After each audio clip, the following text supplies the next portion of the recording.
안녕하세요. 상승미소입니다. 목요일 아침입니다. 지난 3일간 정말 정신없는 경제 상황을 지켜보셨을 겁니다. 제가 이틀 정도 서울을 비웠습니다. 화요일 방송도 사실은 일요일 저녁 때 녹화한 걸 틀어드렸는데요.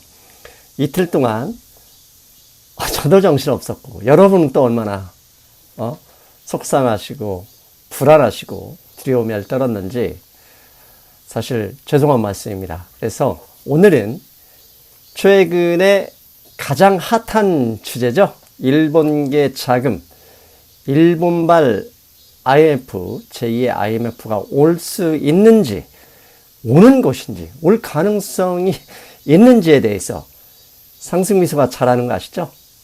팩트체크 여러분과 함께 공부하면서 팩트체크를 하고요. 결론 온다 안 온다, 올 가능성 있다 없다는 여러분 스스로 하실 수 있도록 동전을 쥐어드리겠습니다. 자, 최근에 신문 기사부터 잠깐 보시겠습니다. 화면 봐주십시오. 서울신문, 서울경제신문입니다. 서울경제신문 8월 6일자, 어제자죠. 제목입니다. 정치권에 불붙은 제2의 IMF 위기 논쟁. 이게 정치권에서만 불붙은 건 아니죠. 유튜브, 웬만한 경제 유튜브를 표방한 방송은 물론이고 경제 유튜브, 진영 논리를 철저하게 진영 논리에 입각하는 방송들, 일본발 제2의 IMF 위기 열심히 설파하고 있습니다. 자, 그렇다면 여러분들이 상승미소 방송에서 기대하는 거, 도대체 이게 가능성이 있는 얘기인지, 온다면 어디에서 올 수 있는지 이 부분 공부하면서 결론 내보겠습니다. 먼저 당연히 제가 항상 강조하는 거 있지 않습니까? 현상을 이해하려면 단순히 현상만 보면 안 되죠. 명의, 진짜 유능한 의사 선생님이라면 증상도 치료하지만 그 증상을 일으킨 원인균도 치료해야 된다. 마찬가지로 일본발 IMF 논쟁을 하려면 신용화폐 시스템에서 위기란 어떤 것인지 다시 한번 확인할 필요가 있습니다. 제가 끊임없이 강조하죠. 신용화폐 시스템은 결국 부채 시스템이고, 신용화폐 시스템에서 경제가 성장하기 위해서는 부채가 계속 늘어야 한다. 즉 반대로 부채가 줄어들면 경제가 쇠퇴하는 게 아니라 경제가 위기가 되죠. 그래서 신용화폐 시스템에서의 경제 위기는 무엇이다? 예, 부채 위기가 발생해서, 부채 위기가 뭐죠? 빚을 갚지 못하는 것이죠.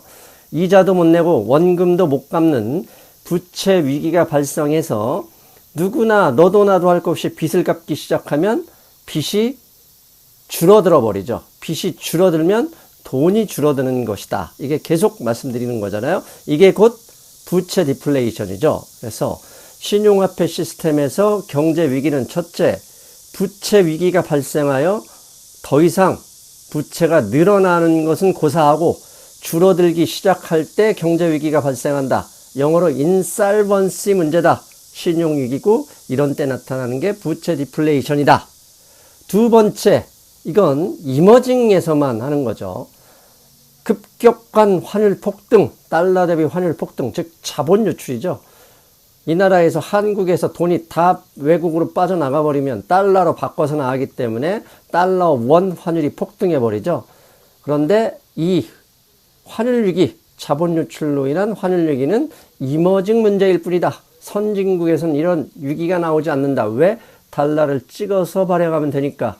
그러면 일본, 유럽, 영국, 캐나다 얘네들은 달러 없는데, 예, 미국의 연준, 페드와 무제한 통화 수업을 맺었기 때문에 걔네들도 똑같이 환율 위기가 없는 나라입니다. 안타깝지만 자본 유출로 인한 환율 폭등이 발생하면 한국에도 경제 위기가 나옵니다. 이런 자본 유출로 경제 위기를 겪고 있는 나라, 베네수엘라, 아르헨티나, 최근에 이란이 가능성이 높죠. 그렇다면 다시 한번 결론을 내드립니다. 과거 두 가지 위험, 경제 위기는 부채 위기와 환율 폭등의 위기 두 개를 나눌 수 있는데요. 부채 위기로서 경제 위기가 왔었던 역사적 사건들, 첫 번째 대공황이죠. 대공황 때 주식담보대출로 너도나도 구두닦이 학생까지 주식 투자에 올인했다가 폭락하면서 부채 위기를 겪었죠. 그 다음에 일본 부동산 버블 붕괴, 이것도 부채 위기입니다. 왜?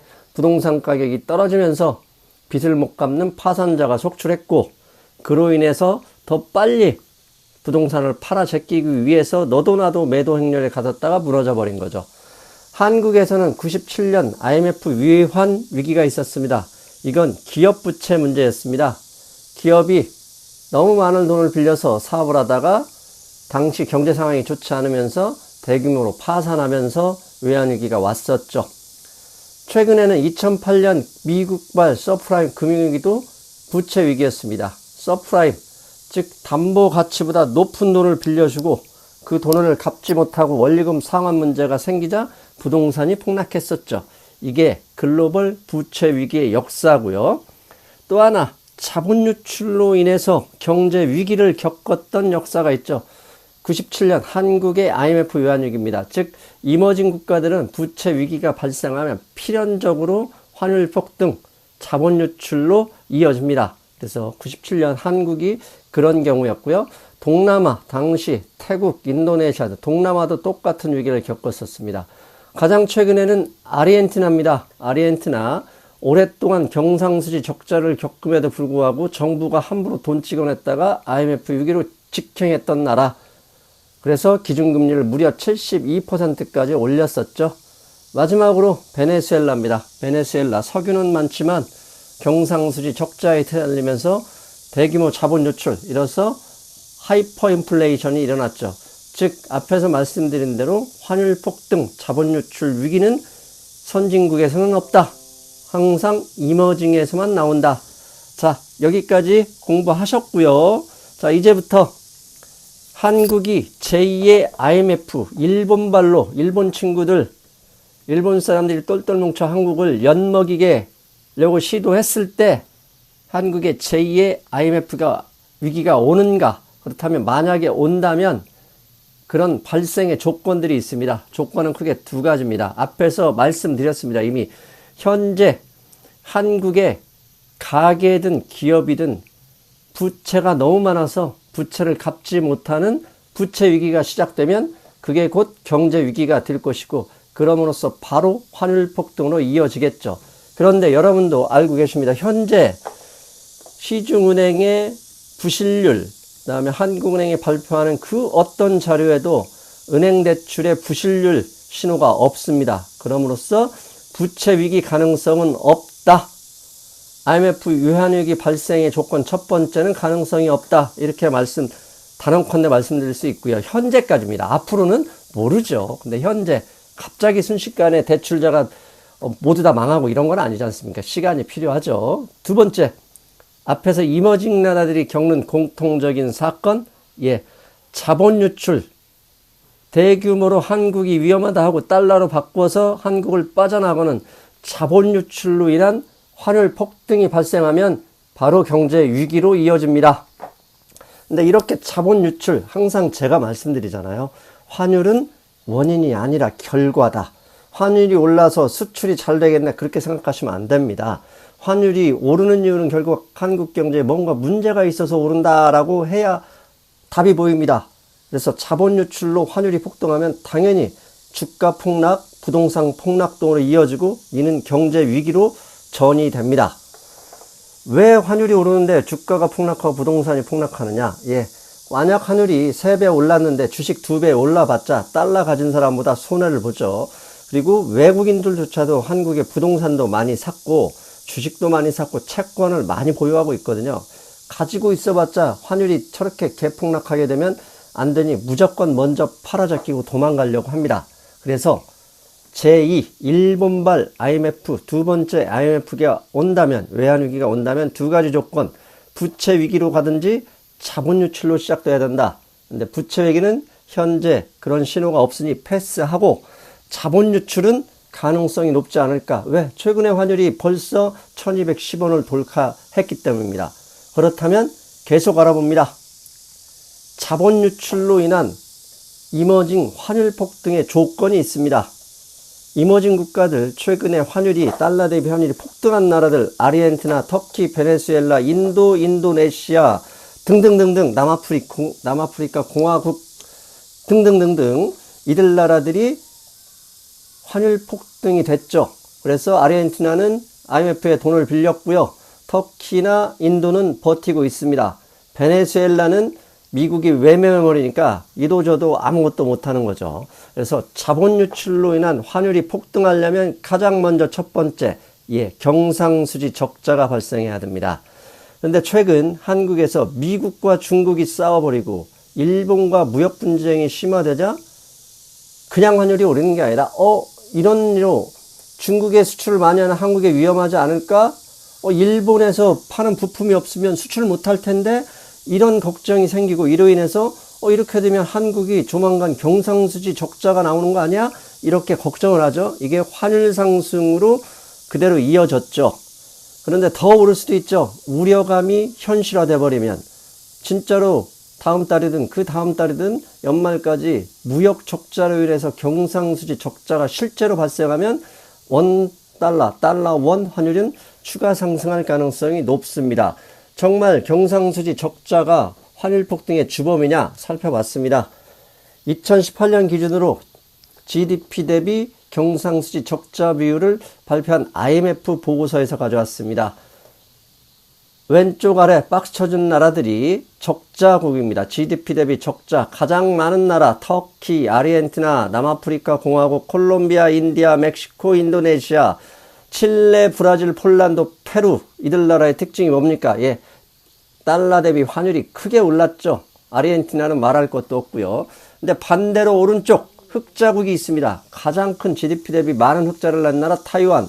제 방송에서 말씀드렸죠. 타이완의 10년 만기 채권 금리는 0.7%밖에 안 되고 미국의 1.8%보다 무려 1% 높았고 불과 몇 달 전에는 2% 이상 미국보다 금리가 낮았습니다. 그럼에도 타이완에서 대규모 자금 유출이 됐다는 얘기는 없었습니다. 왜? 저렇게 경상수지 흑자가 탄탄했기 때문이죠. 그 밑에 태국, 사우스코리아, 한국, 사우디아라비아, 러시아도 은근히 만만치 않습니다. 근데 러시아는 미국과 사이가 좋지 않기 때문에 환율이 많이 올랐고요. 차이나까지 있습니다. 즉 오른쪽에 경상수지 흑자인 나라들은 왼쪽 박스에 경상수지 적자인 나라들에 비해서 달러 대비 환율이 상당히 안정된 수준에 머무르고 있었다. 적자국들은 어마어마하게 환율이 올랐죠. 주식시장보다 부동산 가격보다 환율이 올라서 환율 투자한 사람들이 대규모 수익이 났었습니다. 자, 자본 유출로 인해서 환율 폭등이 일어나려면 첫 번째 경상수지 적자가 계속 나야 된다. 이 가능성은 한국은 아직까지 없었죠. 두 번째, 그래도 불구하고 대규모로 자본이 유출될 가능성은 없는가? 있죠. 무엇이죠? 주식시장에서 매도하고 채권시장에서 대규모 국채를 매도하고 한국을 떠날 때 영향을 받습니다. 근데 원래 큰 돈은 주식시장에 있는 게 아니라 채권시장에 있습니다. 주식시장은 쌈짓돈이라면 채권시장에 들어온 돈은 대규모 큰 자금들입니다. 그래서 주식시장보다 채권시장에서 자본 유출이 있는지 최근에 어떤 장면인지 살펴볼 필요가 있고요. 그 다음에 1년 이내에 갚아야 할 단기 외채 채무 이런 것들이 불안하면 바로 떠날 수 있거든요. 3년, 10년 빌려준 것은 만기가 되기 전까지 움직일 수 없지만 1년 이내에 갚아야 할 돈들이 만기가 돌아오면 한국 시장이 불안하다 그러면 가장 먼저 달러로 바꿔서 도망갈 수 있습니다. 그래서 단기 외채 상황을 살펴봐야 되고요. 세 번째, 요즘 이게 기사가 많이 나오죠. 정치권에서 이런 얘기하고요. 일본계 자금 와타나베 부인들이 한국에 주식도 투자하고 부동산도 투자하고 채권에도 투자했는데 이들이 한국 너희들 연 먹어봐라 이러고 떠나버리면 바로 우리나라 환율 폭등이 일어나서 외환위기, 경제위기가 시작될 수 있다. 이렇게 기사가 나오는 것이죠. 그렇다면 상승미수의 장점, 이제부터 이런 가능성을 하나씩 팩트 체크해 드리겠습니다. 먼저 올해 상반기 6개월간 외국인의 자본수지, 즉 주식과 채권에서 한국에서 주식 채권을 샀는지 떠났는지 살펴보겠습니다. 왼쪽 작년만 기준으로는요.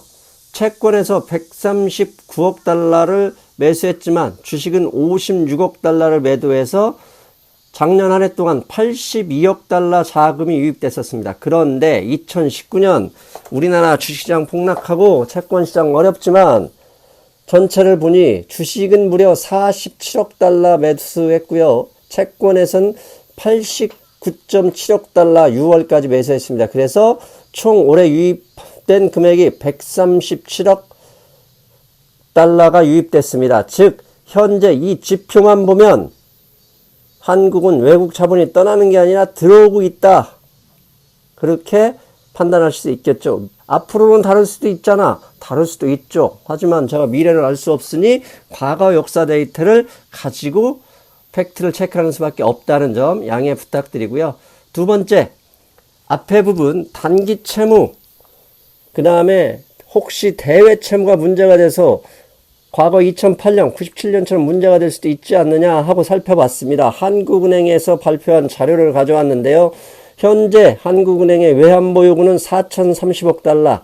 그런데 우리나라도 외국에 돈을 빌려준 데가 있거든요. 그 다음에 빌려온 돈을 플러스 마이너스 뺐더니 대외 채무가 아니라 대외 채권이더라. 그 금액이 얼마다? 4,700억 달러. 합하면 무려 9천억 달러 가까이가 되죠. 그런데 이 중에서 1년 이내에 갚아야 될 단기 채무는 얼마다? 1,400억 달러다. 근데 1,400억 달러가 진짜 한 푼도 안 남기고 다 빠져나간다면 저 돈을 결국 외환보유고에서 줘야 되겠죠. 외환보유고에서 4,030억 달러에서 단기 채무 비율은 32%. 상당히 높은 수준이면 분명합니다. 그렇다면 저 수준이 현재 얼마나 높은 수준인지 아니면 낮다면 얼마나 낮은 수준인지 과거의 자료, 과거의 데이터와 비교해 볼 필요가 있습니다. 그래서 지난 금융위기 시점과 비교했습니다. 먼저 2008년, 2009년 미국발 금융위기가 있었을 때 한국의 순대외 채권은 얼마나 됐었냐? 왼쪽 그래프 거의 없었습니다. 좀 더 높이 올려줘봤자 1천억 달러 정도 있었고요. 그런데 이건 2019년 현재 4,700억 달러, 무려 5배 가까이가 늘었죠. 그리고 단기 외채 대비 외환보유고가 얼마나 있었느냐. 오른쪽 파란색 보이시죠? 2008년 금융위기 때는 외환보유고가 약 2,700억 달러였었죠. 그런데 단기 채무가 무려 80% 수준이었습니다. 그래서 은행들 지급부정하라고 외국 은행들이 난리를 피운 적이 있었죠. 그런데 현재는 4,030억 달러의 32% 수준이다. 예, 상당한 수준으로 안정되어 있습니다. 그렇다면 도대체 1분기 이렇게 해도 하는 건데 이 돈 말고 1분기 자금이 진짜 동시에 요땡 하고 다 나가면 위험하지도 않을까? 그렇다면 1분기 자금이 얼마인지 찾아봐야 되겠죠. 연합뉴스에서 7월 22일 날 나온 자료입니다. 가운데 52조 9천억 원 어마어마한 금액이 나와 있는데요. 저 금액 보수적으로 봤을 때 전체 모든 돈을 합했더니 52조 9천억 달러, 앞에 외환보유고 4,030억 달러, 순대외 채권 4,700억 달러, 당연히 이것도 억 달러, 달러로 바꿔야죠. 그랬더니 1,200원, 달러당 1,200원으로 기준할 때 433억 달러입니다. 그런데 외환보유고 4,030억 달러, 우리도 팔아 제끼고 와서 갚으면 되죠. 그 돈이 4,700억 달러, 합쳤더니 약 8,700억 달러에 1분기 자금 430억 달러다. 몇 퍼센트입니까? 한 6% 되죠.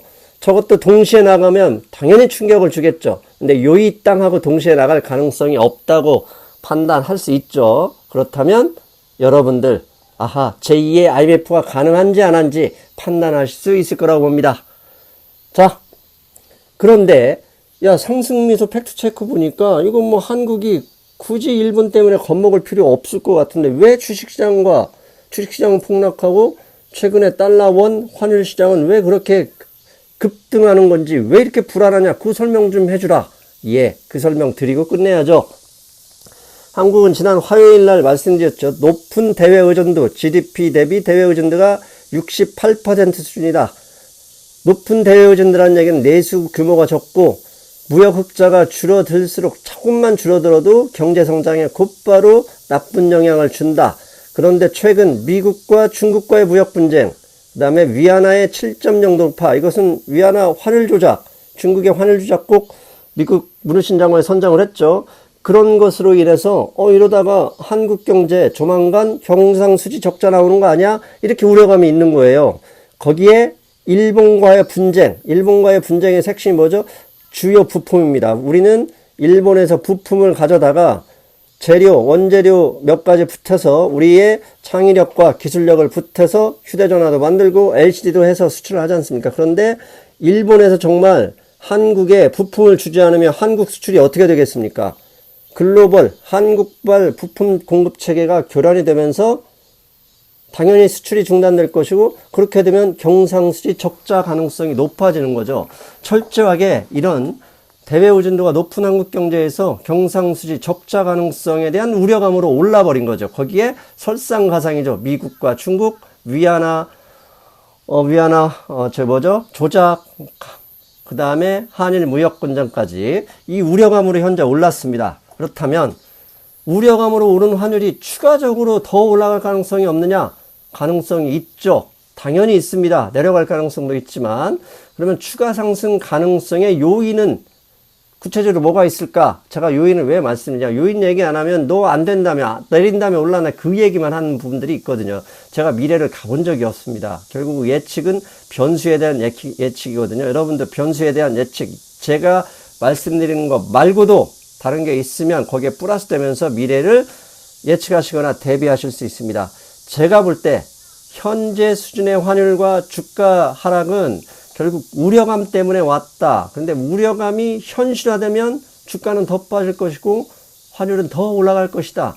그럼 그 우려감이 현실화될 수 있는 주요 변수가 몇 가지 있느냐? 저는 세 가지를 꼽았습니다. 첫째, 경상수지 적자 우려가 진짜로 현실화된다면 달러 원 환율은 추가적으로 상승 가능성이 있습니다. 당장이 아니겠죠. 다음 달, 그 다음 달 아니면 연말이라도 이런 가능성이 있는지 지표를 여러분들 면밀히 찾아야 되고요. 두 번째, 미국과 중국 두 당사자보다 둘이 싸우면 더 힘든 나라 한국. 왜? 화요일 날 배우셨잖아요. 대외 의존도가 중국의 최대 3배, 미국의 3배, 중국의 2.5배 수준 정도 높기 때문에 어쩔 수 없다. 그렇다면 이 대외 의존도, 미국과 중국이 더 심하게 싸워버리면 환율이 올라갈 수도 있겠네? 심하게 싸우는 게 뭐죠? 이번에 3천억 달러 9월 달에 10% 관세 부과하기로 했는데, 다른 2,500억 달러처럼 25%를 상향해버리겠다. 그러면 중국하고 미국 막가게 될 수도 있습니다. 그렇게 되면 환율은 또다시 재차 상승할 수 있고요.